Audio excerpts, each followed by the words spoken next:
ومن أحسن قولا ممن دعا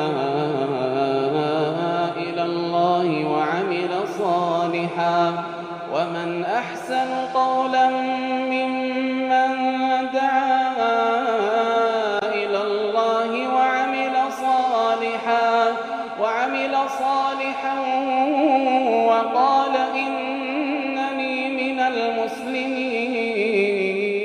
أعوذ بالله من الشيطان الرجيم. بسم الله الرحمن الرحيم. الحمد لله والصلاة والسلام على رسول الله وبعد. السلام عليكم warahmatullahi wabarakatuh. Aking mga kapatid sa pananampalatayang Islam, ang nais kong ipaliwanag sa araw na ito ay patungkol sa araw ng Arafah o mga kahigitan ng araw sa Arafah. Ano ba ang araw ng Arafah? Maaring naririnig din ng ilan sa atin kung ano ang araw ng Arafah. Ang araw ng Arafah ay napakadakilang araw para sa mga Muslim, para sa mga mananampalataya. Taglay nito ang mataas na antas sa relihiyong Islam at binukudtang ito ng propeta ng ibayong pagpapahalaga dahil sa taglay nitong mga kabutihan, kahigitan o kalamangan. Kabilang na dito ang mga sumusunod. Una, sa araw ng Arafah, ginawang ganap ng Panginoong Allah Subhanahu wa Ta'ala ang pananampalatayang Islam o ang relihiyong Islam at kanyang ginawang lubos ang kanyang pagpapala sa mga mananampalataya sa mga Muslim. Sinabi ng Panginoong Allah Subhanahu wa Ta'ala, sabi niya, A'udhu billahi minash shaitanir rajim, Al-yawma akmaltu lakum dinakum wa atmamtu alaykum ni'mati wa raditu lakum al-Islam dina. Sabi ni Allah, sa araw na ito, aking ginawang ganap para sa inyo ang inyong relihiyon. At aking ginawang lubos ang aking pagpapala para sa inyo. At aking kinalugdang pinili ang Islam bilang inyong relihiyon. Sa sinabi ng Panginoong Allah sa aya na ito, sabi niya, sa araw na ito, ang tinutukoy doon ay ang araw ng Arafah. Ayon kay Ibn Kathir, isa siya sa mga scholar na nagbibigay ng pagpapaliwanag sa Quran. Sa kanyang aklat ng tafsir ng Quran, sabi niya, ito na ang malaking biyaya ng Panginoong Allah sa umma na ito o sa sambayanan ito, sa mga tagasunod ni Propeta Muhammad sallallahu alaihi wasallam, sapagkat kanyang ginawang ganap ang kanilang relihiyon. Kaya hindi na sila nangangailangan ng iba pang mga relihiyon. Ang aya na ito ay ibinaba sa Propeta Muhammad sallallahu alaihi wasallam, yung aya o yung taludod na ating binanggit. Ibinahayag sa Propeta Muhammad sallallahu alaihi wasallam sa panahon ng kanyang pagsasagawa ng Hajjatul Wada o ang kanyang Hajj ng pamamaalam, sa araw ng Arafah. Tulad natin sinabi, ito'y naganap sa araw ng Arafah.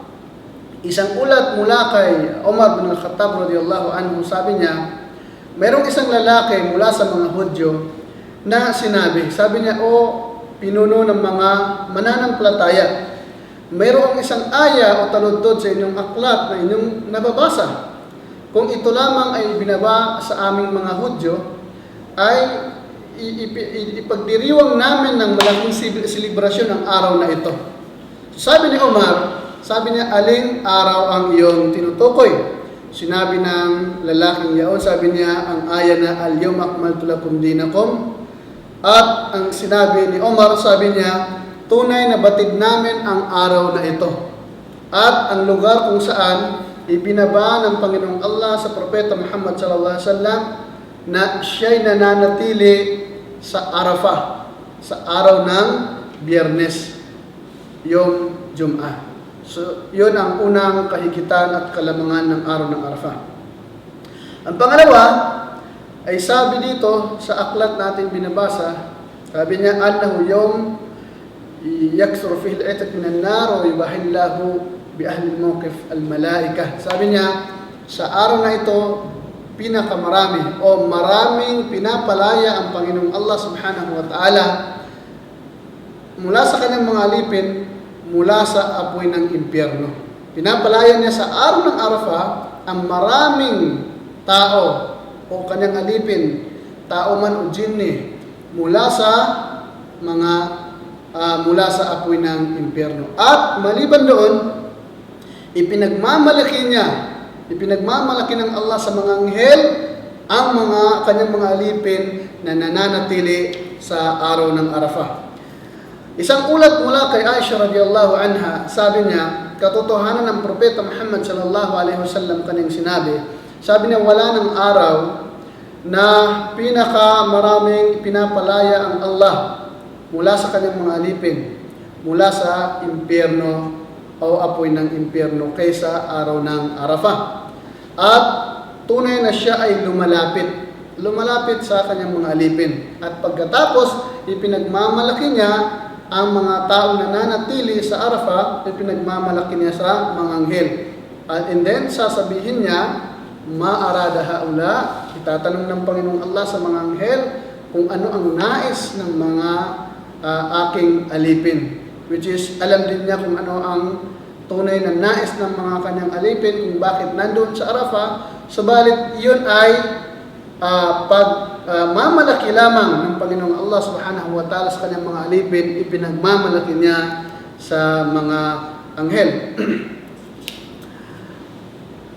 Ikatlong kabutihan at kalamangan, kahusayan ng araw ng Arafah ay ang pag-aayuno sa araw ng Arafah ay nagpapawi ng mga kasalanan sa loob ng 2 taon.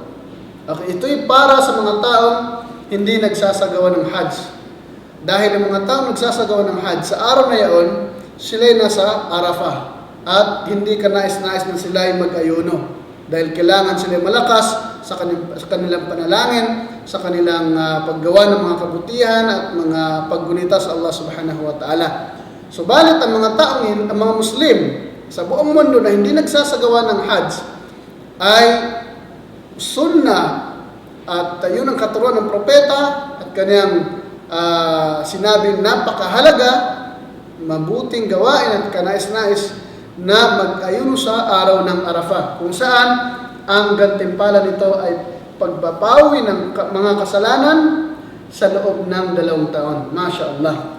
So, isang ulat mula kay Abu Qatada al-Ansari, sabi niya, may isang lalaki na nagtanong sa Propeta Muhammad SAW, o ang Propeta ay tinanong patungkol sa pag-aayuno sa araw ng Arafah, kung ano ang kagandahan nito.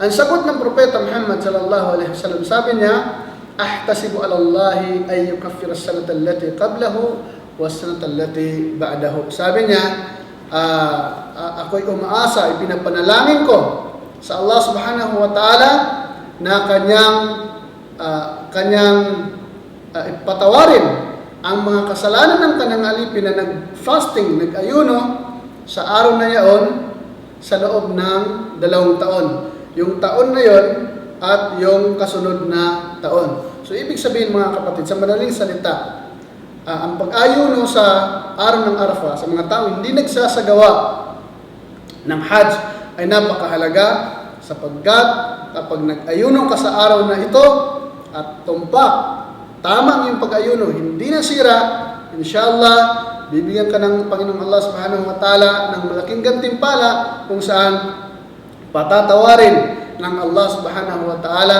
ang iyong mga kasalanan sa loob ng 2 taon.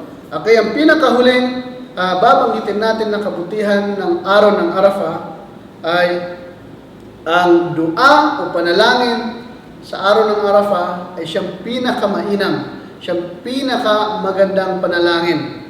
Sabi ng Propeta Muhammad sallallahu alaihi wasallam, sabi niya, khairud dua Arafah, yawm Arafah. Ang pinakamainam na panalangin, sabi ng propeta, ay ang panalangin sa araw ng Arafah wa khayru ma qultu ana wan nabiyyuna min qabli, at ang pinakamainam na aking nasambit na panalangin, ako at ang mga propeta na nauna sa akin ay la ilaha illallah wahdahu la sharika lah, lahul mulku wa lahul hamd wa huwa ala kulli shay'in qadir. Walang Diyos na dapat sambahin maliban sa Allah. Siya lamang at wala siyang kahati, wala siyang katambal. Siya ang nagmay-ari ng kapangyarihan o kaharian at ang paglahat ng pagpupuri, at sa kanyang kakayahan ang lahat ng bagay. Mga kapatid, sa pananampalatayang Islam, ilan lamang ito sa kabutihan ng araw ng Arafah.